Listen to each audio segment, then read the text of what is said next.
Good morning and welcome. I'm Saqib Sheikh. I'm a software engineer in the Artificial Intelligence and Research Group. I'm also blind. And on Stack Overflow, my highest voted answer is, how can you code if you can't see? So I thought, OK, I'm going to show you that today. The answer, of course, is using Visual Studio. And I also happen to use a screen reader, which runs in the background and narrates what is happening on the screen.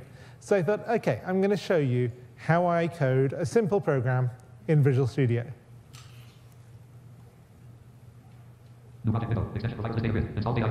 So that's speaking really fast and in a robotic voice. That's how I code because I want to be as efficient as possible.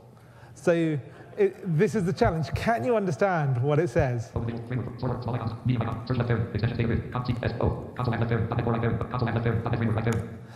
So,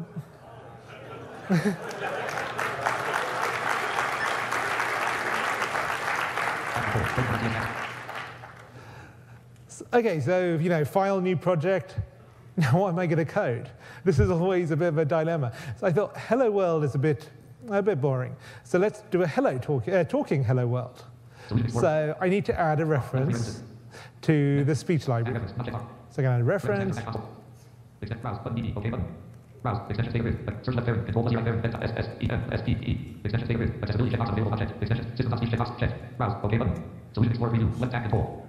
And let's add the using at the top. So using system. And just like for anyone else, it's reading me out the IntelliSense, so I don't have to do all that typing. So let's continue with this epic program.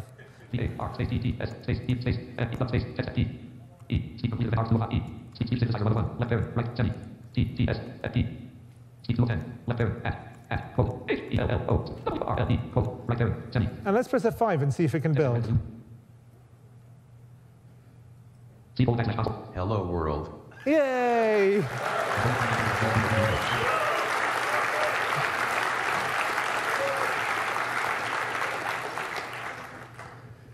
Now, I've been using Visual Studio since I was at high school and got it in the back of a book.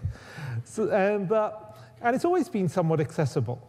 But there have always been these little challenges. This little screen here or this little thing there's less than perfect. So a year ago, roughly, I got to sit down with the VS team, and I walked them through some of this. And I think they're stoked. They basically have renewed their accessibility efforts, which is so good news for someone like myself. And they've gone through systematically analyzing the user interface, identifying all the areas where there needed to be a few accessibility improvements.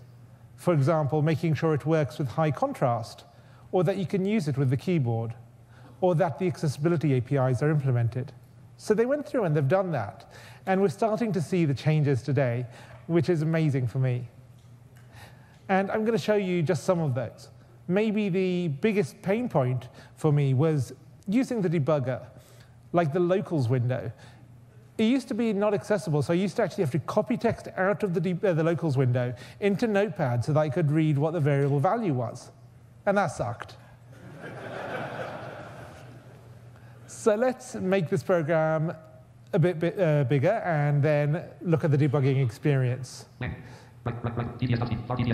So let's make this program so instead of saying hello world, it says whatever is on the command line. So there's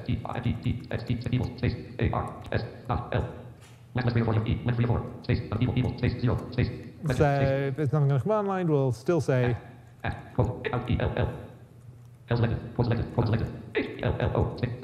it does capitals in a higher pitch. That's why it sounds all funny.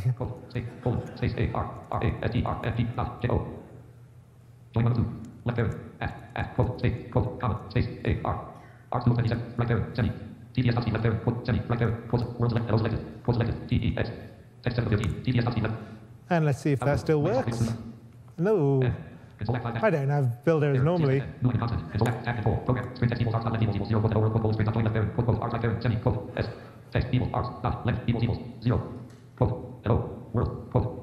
cold, space, S, dot, join, left arrow, cold, space, cold, comma, space, arcs, right arrow, semi, space, semi. I know, we've got a new line in constant. RTDS equals new synthesizer, left arrow, right arrow, semi. Sprint text equals arcs, left equals 0, quote, over, quote, sprint, join, left arrow, quote, arcs, left arrow, semi, quote, TDS dot speed, left arrow, sprint, Oh, there's a quote at the end. quote. There you go, get rid of that. Yay!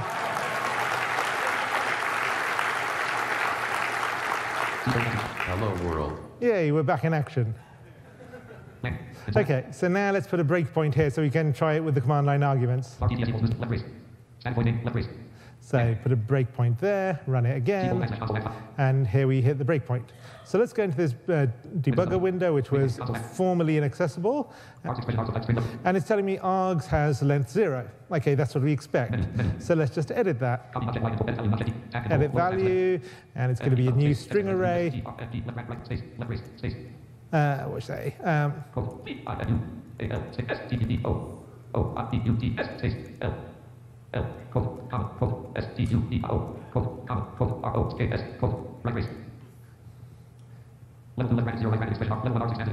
So now I can even expand this, and it's treating it like a tree view, which it should, and it's, I can go through all the elements of the array.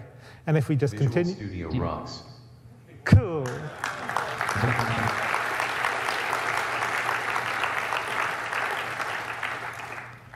Cool. So this is just with these things. Often it's just the small changes which matter. For example, that locals window, one of the developers just went through and made sure that it implemented all the accessibility APIs. But it makes such a big difference to my productivity and the way that I code every day.